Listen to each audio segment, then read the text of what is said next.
திரும்பவும் வானிலையில ஒரு 2-3 ஸ்பூன் அளவுக்கு சமையல் எண்ணெய் விட்டுட்டு கடுகு, உளுத்தம் பருப்பு, கடலைப்பருப்பு, ஒரு கொத்து கருவேப்பிலை போட்டு நல்லா அதை வெடிக்க வச்சுட்டு எடுத்து வச்சிருக்கிற பச்சை மிளகாயை 2 கீத்து அதில் போட்டு ஒரு தக்காளி அதில் போட்டு லேசாக வதக்கிட்டு அடுத்ததாக முருங்கைக்காயும் இதில் போட்டு கொஞ்சமாக வதக்கிக்கோங்க. ஒரு 2 நிமிஷம் இதை வதக்கிட்டு நம்ம சின்ன சின்னதாக கட் பண்ணி வச்சிருக்கக்கூடிய கொத்தவரங்காயும் இதில் போட்டு 5 நிமிஷம் நல்லா வதக்கிட்டு கொஞ்சமாக தண்ணி ஊற்றிட்டு இதை வந்து நல்லா வேக வைக்கணும். இந்த முருங்கைக்காய் கொத்தவரங்காய் காம்பினேஷன்ல இந்த பொரிச்ச குழம்பு வந்து செம்ம டேஸ்டா இருக்கும். உண்மையிலே ரியலா நீங்க இதை வந்து அனுபவிச்சு பார்த்தா தான் தெரியும். இப்போ கொத்தவரங்காய் நான் இதில் வந்து போட்டுட்டு ஒரு 5 மினிட்ஸ் நல்லா வந்து வதக்கிட்டு இதுல கொஞ்சமா தண்ணி ஊத்திக்கிறேன். இந்த பொரிச்ச குழம்பு வந்து 5-6 பேர் தாராளமா நல்லா சாப்பிடலாம். அந்த அளவுக்கு தான் நம்ம வந்து இப்போ வந்து தயார் பண்றோம்.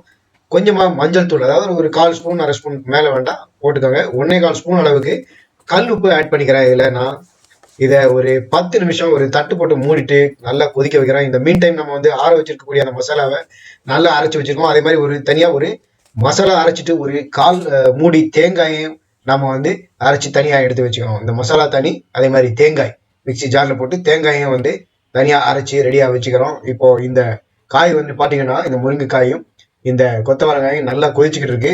தேங்காயும் கொத்தமல்லியும் போட்டு நம்ம வந்து தனியா ஒரு மிக்சி ஜார்ல போட்டு அரைச்சு அதையும் தனியா எடுத்து வச்சிருக்கோம். இப்போ வந்து இந்த மசாலாவை நம்ம வந்து ஏற்கனவே நம்ம வறுத்த மசாலாவை வந்து இதுல போட்டு நல்ல கரைச்சிக்கோங்க. இல்லைன்னா அப்படியே போட்டு நம்ம வந்து அதை நல்லா அழுத்திட்டீங்கன்னா அது வந்து கரைஞ்சிரும். நல்ல ஒரு 10 நிமிஷம் கொதிக்க விடுங்க. இப்போ அந்த நம்ம அரைச்சி போட்டிருக்கிற மசாலா வந்து கட்டியா இருந்ததுன்னா ஏற்கனவே நீங்க வந்து அதை உடைச்சிக்கலாம். இல்லைன்னா வந்து ஒரு பாத்திரத்துல கரைச்சிட்டு அதில் ஊற்றிட்டீங்கனாலும் போதும், ஒன்றும் பிரச்சனை இல்லை. அடுத்ததா வந்து அரைச்சி வச்சிருக்கக்கூடிய அந்த தேங்காய் மசாலாவை இதில் நம்ம வந்து ஆட் பண்றோம். ஒரு 10 நிமிஷம் நல்லா அடிபிடிக்காம அதை வந்து கொதிக்க விடுங்க. கொதிக்க விட்டு எடுத்தீங்க அப்படின்னா போதும். இந்த கொத்தவரங்காய் முருங்கைக்காய் காம்பினேஷன்ல இந்த பொரிச்ச குழம்பு செம்ம டேஸ்டா இருக்கும் உண்மையிலேயே. அதுல வந்து நம்ம கொத்தமல்லி இலை எல்லாமே வந்து அதில் ஆட் பண்ணியிருக்கோம். இப்போ அந்த தேங்காயும் போட்டு நான் வந்து நல்லா அதை கொதிக்க விடுறேன். ஒரு 10 நிமிஷம் கொதிக்க விட்டுருங்க. கொஞ்சமா பெருங்காயத்தூள் ஆட் பண்ணிக்கோங்க கடைசியா.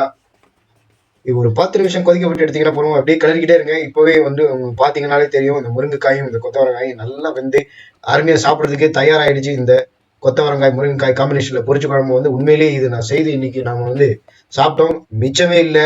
இன்ஃபேக்ட் அது வந்து யாருக்கும் பத்தவே இல்லை. அந்த அளவுக்கு வந்து இது ஒரு 5-6 பேர் சாப்பிட்டோம். அந்த அளவுக்கு பத்தவே இல்லை. அதுவும் அந்த அளவுக்கு இது வந்து செம்ம டேஸ்ட். எல்லாரும் விரும்பி சாப்பிட்டாங்க வீட்டுல. இதே மாதிரி நீங்களும் வீட்டுல செய்து பார்த்துட்டு இந்த கொத்தவரங்காய் முருங்கைக்காய் காம்பினேஷன்ல பொரிச்ச குழம்பு செய்து சாப்பிட்டு நம்ம வீடியோ பதிவுக்குள்ள உங்களுடைய கமெண்ட்களை தெரிவிங்க. மறக்காம நம்ம பிஎஸ்என் கிச்சன் யூடியூப் சேனலுக்கு சப்ஸ்கிரைப் பண்ணுங்க.